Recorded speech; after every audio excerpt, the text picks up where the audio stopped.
Hey guys, today it is Christmas in July day 3, and I thought we would do 3 quick projects together. How did that work out? Pretty cool, huh? So today we're going to make this cute little ornament that says Let It Snow, this adorable ornament tag, and I'm going to show you how to make the Starbucks cup without having a template or having to have a die cut file. We're going to do this right with some regular old paper, so let's get started.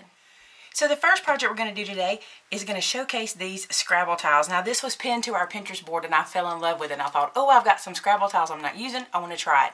Now I purchased these from a website called Top Hatter forever ago. This was in a supplies auction that I did, or that I participated in, and so I purchased these there. But you can get these at craft stores now, and you can always thrift them from thrift stores if you get lucky enough to find Scrabble games. So what I'm going to do is I'm going to use the top of this piece of paper to kind of help me line this up, and I'm just going to put glue on the backs of the letters, and I think I'm going to start with the E and just kind of put it in the middle of this page, kind of make sure I stay in the right spot.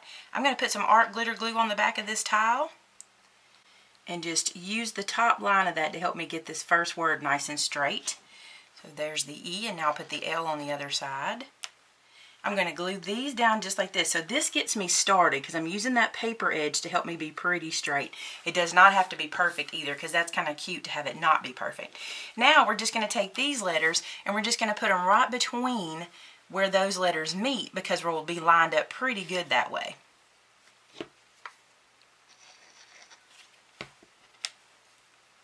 And I did this with this paper because I don't want to have to measure, so I'm just doing it like this to keep me from having to cut a perfect shape of paper. I'll show you how we're going to cut it off in just a few minutes. And now with snow, I know I can line it up with these two right here, and then my S and W will be in the right spot.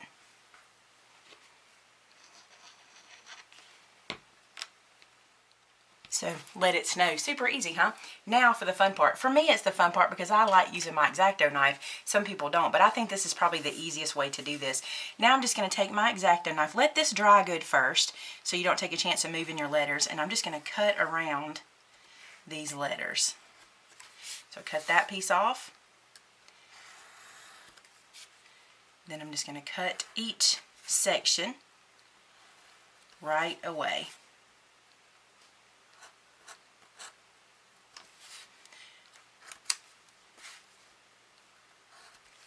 For me, this just makes it easier.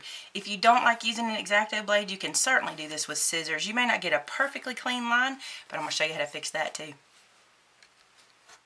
So see how easy that was to get? Now here's what I like to do sometimes. If I am gluing pieces to paper like this, and I have these little pieces hanging off, this is a piece of fine grit sandpaper, and I like to run around the edges where the paper meets the wood and just kind of put those together.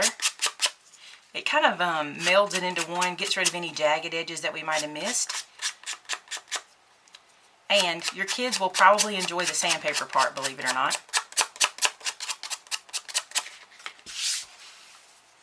Now the only other thing I'm going to do is, as you notice, because I only glued the tiles down, I didn't glue them together, I've got this little wiggly bit.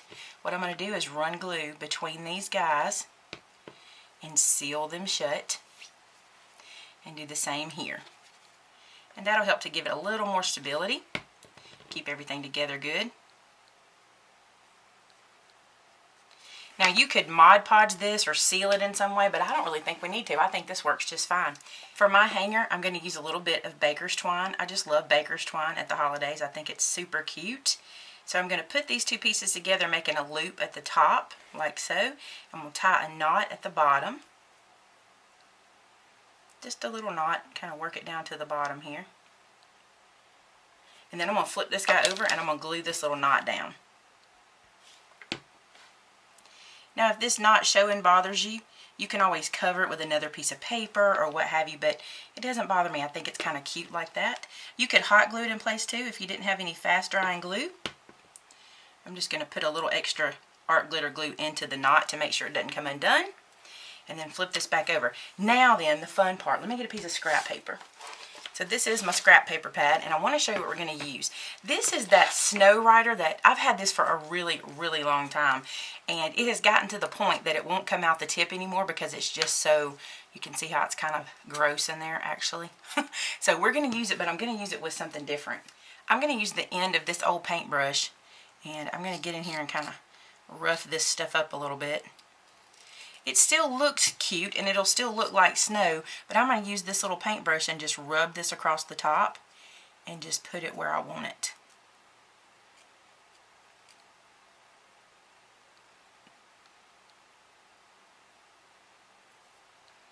I can get it to hang off or bead up or whatever we want it to do. It'd be cute.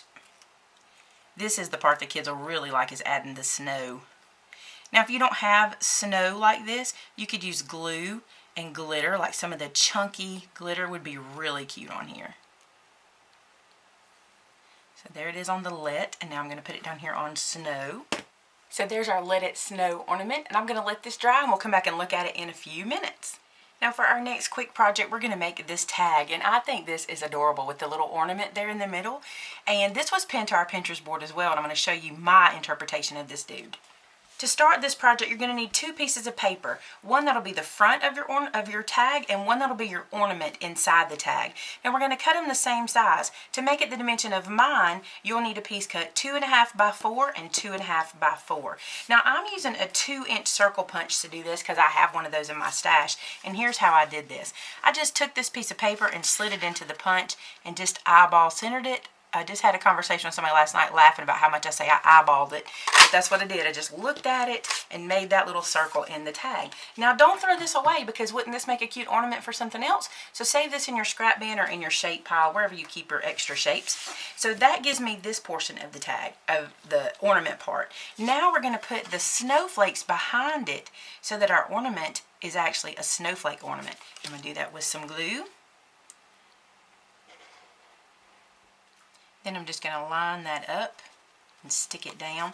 Now you could, if you wanted to, do 2 pieces the same size, okay? Cut out the circle, and then you could run ribbon or baker's twine behind it. That would be cute too. I've done something like that before, and I think that's super cute. So now there's this part of our tag. Now we need to make the angled edges. Now I've shown this angle punch 1,000 times, and I love this punch, and I tell you guys I'm sorry because it is discontinued. I've looked everywhere for it and can't find it.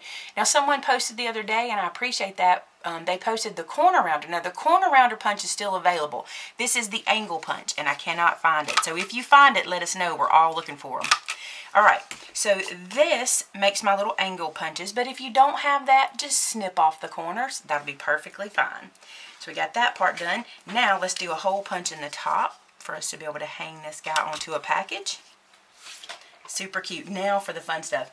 You know, I told you that I don't do the whole freehand thing very well, but I tried my hand at it on this one. And so this little ornament top here, I just did that by hand. So I just drew a little half square kind of thing, and I just kind of freehanded it and played around. And if I needed to make it bigger because I was just kind of freehanding it, I could do that. This is a Stardust pin from Sakura that I'm using. I just thought that would be cute to have the little glitter there. And then you just make a little hook at the top, and there's your ornament.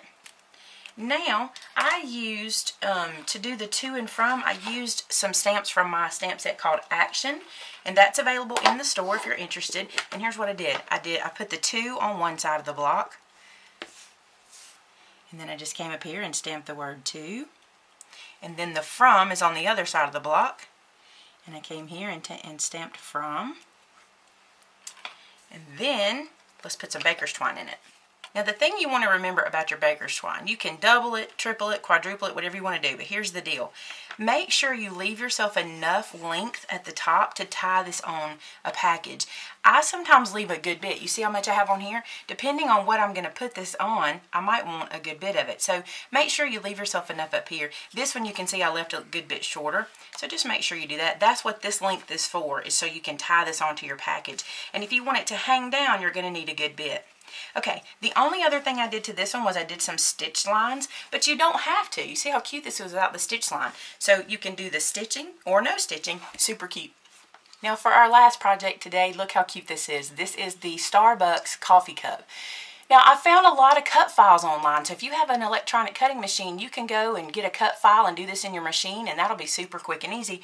But I wanted to do this in a way for those of us who don't have cutting machines, and that way anybody can make it. I love how this turned out. Let me show you how to do it. the first thing you'll need is a piece of paper, cardstock, that measures 3 by 5 3/4, okay? You have to do a little bit of measuring, a little bit of marking on this one, but it's no big deal. I'll show you how it works. In order to get the Starbucks cup shape, we're going to do a couple things. First, we're going to come from the top down 3/4 of an inch and make a mark on both sides of the cup. 3/4 of an inch down. Then at the bottom of the cup, we're going to come across the bottom here and we're going to make a mark that is 3/8 of an inch in on either side. Now you only have to do this once because you can create for yourself this template and just use it over and over again. Now I'm going to put this into my paper trimmer. And here's what we'll do. We'll take that first mark that is 3/4 of an inch and put it on our cutting line. Then we're going to take this bottom mark that is 3/8 of an inch and put it on our cutting line. This is what's going to give us the angled shape of our coffee cup. And then slice. So there's the first side. Now let's do the other. The 3/4 of an inch mark in, the 3/8 of an inch mark in there. Lay this down. Moved it. There we go. And cut. Now this gives us the shape of our cup. See that? Now you're wondering, but it's really tall at the top, Amy. That's right. Let me show you what else we're going to do. We're going to cut another piece of paper that is 3/4 of an inch tall by 3 inches wide. Now if you're going to use this for a template, be sure to write on here template and make yourself another one before you do this part. But this one we're going to glue right down to the top.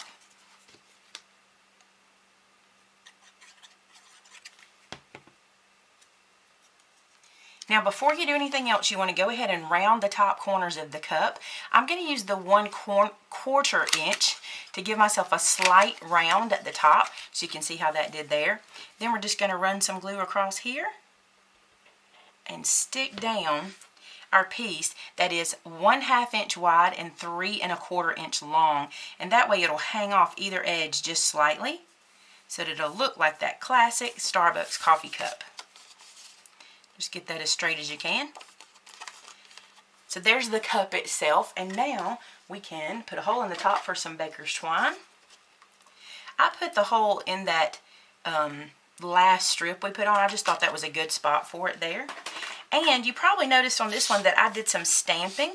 So I stamped a little sentiment and colored it in, and then I just decorated it with some ribbon. I ran some ribbon through, tied it with some baker's twine, and these are some stickers that were sent to me by my friend Becca, and I love those. I thought they were super cute on there. So there's the Starbucks coffee cup tag. So there we go, guys. 3 projects today. Quick and easy, but cute and big payoff, I think. Now, if you'd like to pin something to the board to give me some inspiration like these did, the board is called Christmas in July for You, by you, and it's on my Pinterest account, which is Maymay Made It. Now, if you don't want to join the board, that's perfectly fine. You can message me a pin through the Pinterest app, and then I can pin it for you, and everybody can see that inspiration. Hey, thanks so much for joining me today, guys. I will see you tomorrow for Christmas in July, day 4 of 5, because we're doing 5 this week, and I can't wait. Talk to you soon. Bye-bye.